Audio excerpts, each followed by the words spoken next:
Okay.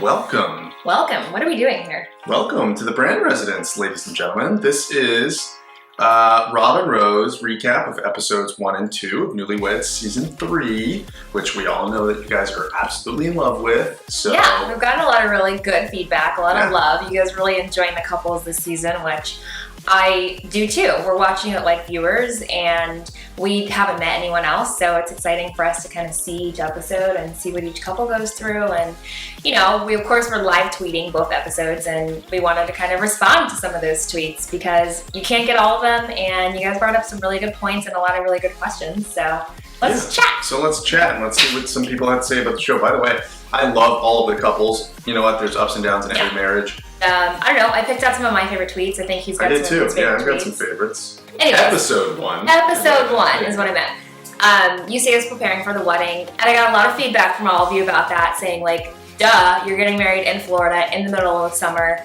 Hello, it's hot, but of course it rains every single day. So why didn't you have a backup plan?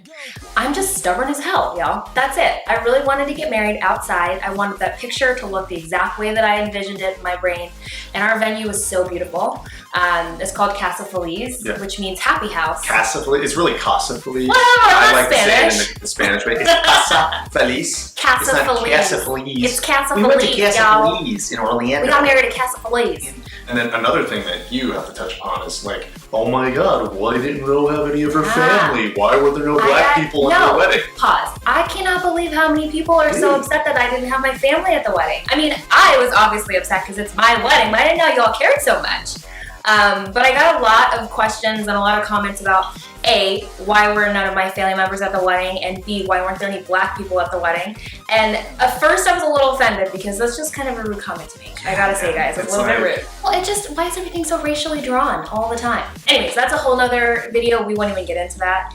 But whole can of worms. The reason why I didn't have my family there is because every single one of my family members lives in England, and it wasn't possible for all of them to fly to the wedding. And so it actually took me a few months to get over that devastation that my family was not going to be there. And Rob saw me crying like every single day and just really upset, and I finally learned that not even my grandmother could make it. She lives in Spain, and it was really, I'm getting emotional even talking about it now because I missed them so much that day. So that's why, y'all, that's why. So next time you want to ask somebody a crazy question like that, make sure you think about what the answer could be, because it could be a little sad and it could hurt their feelings. I'm just saying. Ran off on a plug twice. Giving my girl some issues. That doesn't apply. You got issues? Here's a tissue. Get up at Anyways, moving on. The rain fell, and going down the aisle, like, yeah, it was wet and it was slippery, but it was such an awesome moment, and it was so big and loud and dramatic. I walked down the aisle to Lana Del Rey, Young and Beautiful. Yeah. It was like the most epic journey down an aisle Brann ever made, because I got to the end and I just was like, the music was so loud and it was reverberating, the bass was huge. The bass was like going through my body. We love music. Music is such a big part of who you are, and music is such a big part of who I am, that we really wanted to kind of score our wedding day. The score was amazing. I mean, she literally, it was cued perfectly when she started walking down the aisle. The beginning notes of Lana Del Rey's Young and Beautiful started playing, and like the bass was like shaking the place. It was absolutely fantastic. Not a single dry eye. There's been a lot of hate, predominantly against Ro in social media, because a lot of people are saying, you know, why would you date a white man? Where's all your black family? Let go of that, man. It's 2016. Join us in 2016. 2015, like racism was cool in like back a long time ago. So racism was so not cool. And neither is bigotry or homophobia. Let's just let it go. Let it go. Okay? Let's all let it go. Let it go. Just fall in love with whoever you freaking fall in love with. I would choose this path every single time because I know that I followed my heart and I am with the person I'm supposed to be with. Yeah. And it's regardless of what other people think about me or think about him. The more that you're able to show other people what they're afraid of or what they don't know, the more they're willing to embrace it. So keep doing you, keep being yourself. I know we're sure as hell gonna keep doing that because we don't know any other way. And you know, hopefully eventually one day when we have kids, we'll be able to tell our kids, well, this is what the world used to be like, but here is what it's like now. Yeah. And I can't wait for that day. Don't waste your time hating. Just #love is love. There you go. Boom. Moving on. Episode 2, it literally just launches right into like life as a married couple. And I like to think that you stay in this bubble of honeymoon, but that's not always the case. No. And you see that in episode 2. And, you know, Rob and I, that's kind of the first time you get to see what we really are like as a couple and how we communicate and how we like work together or how we don't work together. Someone was like, have you ever heard the term menstruation? And I'm like, yes. Menstruation, it was flowing. It was a red sea of agony that day. I don't know what it was. Maybe I was hangry. It's also funny because then I think people start to pick up on some of the challenges in our relationship. At Mommy Rue, she said, oh, poor Rochelle. Not easy arguing with the lawyer. I've been doing it for 21 years. Hashtag, it ain't for sissies. I cannot agree more. It ain't for sissies because at the end of the day, when we have an argument, we're not just screaming and yelling at each other. We're actually having a pretty intellectual conversation, and it's really exhausting. We did get the move done, and it was great, and it worked out just fine. So all of the menstruation wasn't really necessary. At K Lingus, Lingas, is Rob Brann wearing jorts and Crocs? Hashtag. So just a correction, those were actually converted skinny jeans that were cut and tapered off and kind of rolled up at the knee.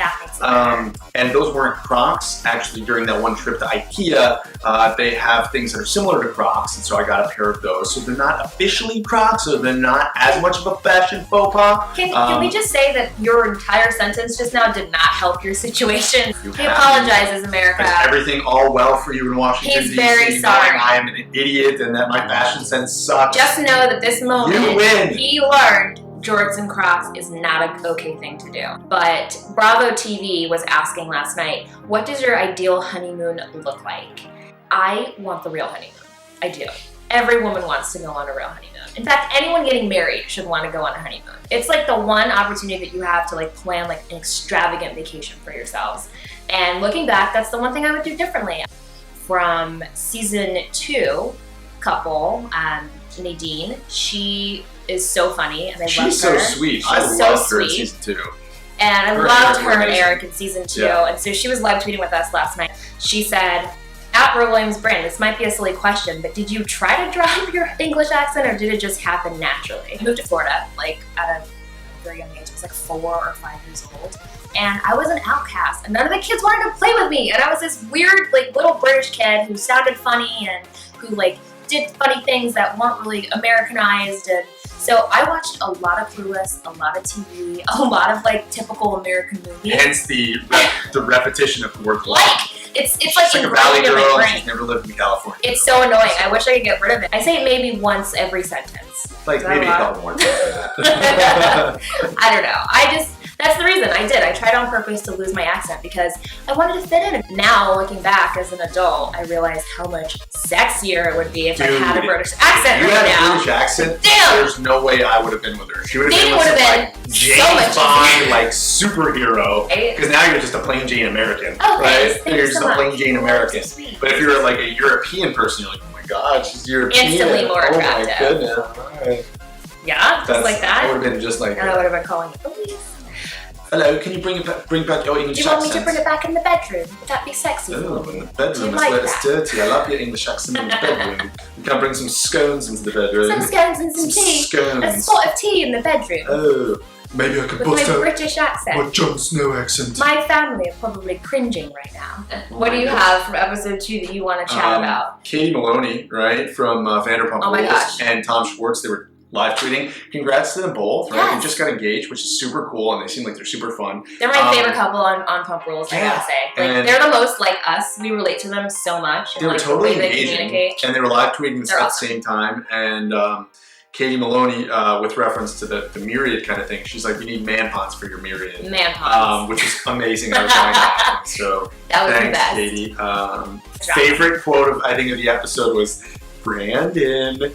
Hand check. I love it. I was absolutely dying. These guys have been rolling, so you guys are amazing. Oh, we love that. Awesome episode. I'm looking forward to episode 3, which is airing. Let's see, the 6th, the 13th. Yes. Next Wednesday, January 13th, 10 p.m. Only on Bravo. 10 p.m. Eastern Standard Time, 9 p.m. Central Time. There are a lot of cliffhangers. Like Tons. watching the preview, I was even like, I want to know what happens now. Like I can't wait till next week. So. And interestingly, if you go on Bravo TV and then you go through the BravoTV.com and you go onto the Newlyweds page, they have a teaser trailer. So that's it for our episode 1 and 2 recap of Newlyweds the First Year, season 3. We're so glad that you guys have been so active on Twitter and really involved in our relationship and loving the show. It makes it so much more fun to watch, and we're watching it like you guys are, discovering everything about the other couples right when you are. So I think everyone has a nice, unique story to tell, and we hope that you find the season to be enjoyable and as fun as we're finding it. Yeah. So if you want to learn more about Newlyweds, go to BravoTV.com. Yep. Follow Ro and I on both Twitter and Instagram. Our handles are both the same as they are on Instagram and Twitter, and we'll post them down below. Yep. Rob Brann ESQ, Ro Williams Brann, the Bloggerella herself. Yes. Don't forget to check out Check out the thebloggerella.com Bloggerella. and my website, which has a lot of my music, trackzombie.com. I also do mixing services. Shameless plug. That was pretty shameless. Right? And we love you guys. We'll see you next week. Don't forget to watch next week. And make sure you dab it up. Oh my God. Did that just happen? That just happened. Welcome to my life, people. Farm plug twice. Oh my God, please, please.